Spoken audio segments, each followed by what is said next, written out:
Mambo vipi? Naitwa Director GHD Classic.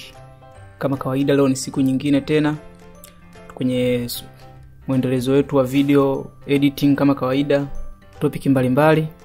Na leo kama mnavyoona, leo tutajifunza Adobe Premiere Pro, lakini leo kuna baadhi ya watu wamenirudisha nyuma kidogo back in days kwenye issue ya exporting. Kuna watu wengi wananiambia bado kuexport kunawapa shida, kwa hiyo nimeamua nije na kipande kifupi hiki ili muweze kuelewa namna ya kuexport na kuweza kupata hiyo picha, kwa sababu watu wengi nimeona hili swali limeshakuwa na watu wengi sana. Sasa ni kuwajibu mmoja mmoja mpaka nimechoka. So nimeona niwatengenezee video ambayo nitawawekea ili wengine wakiniuliza basi waweze kuwa wanaipata kupitia YouTube channel yangu.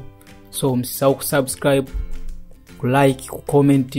Kama una maswali uliza. Kama unataka kunicheki kwenye namba yangu nicheki kwa 0688229088.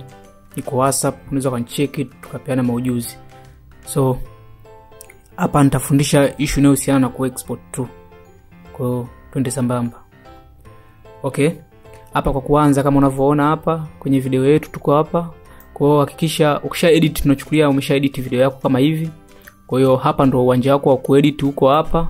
Ukimaliza video yako unaichukua. Ukishamaliza kani hapa umeshamaliza sasa kuedit, na maanisha kwa upo kwenye timeline yetu ndo kama hii. So cha kufanya unaenda kwenye file, kutoka kwenye file then unaenda kwenye export, kutoka kwenye export unaenda kwenye media. Ukishabonyeza kwenye media, video itakuletea kama hapa.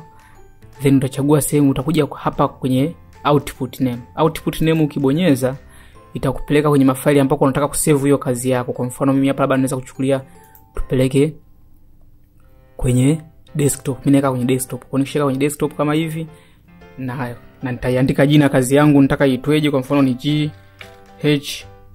GH01 kama hivyo. Baada ya hapo nitasave.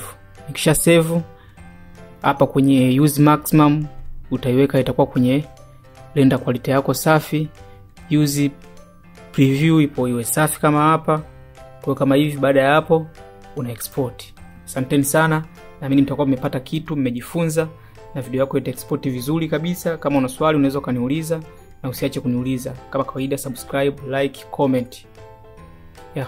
Asanteni sana, nawashukuru sana. Kama hivyo inaendelea kuexport, utaikuta kazi yako kwenye desktop. Asanteni sana.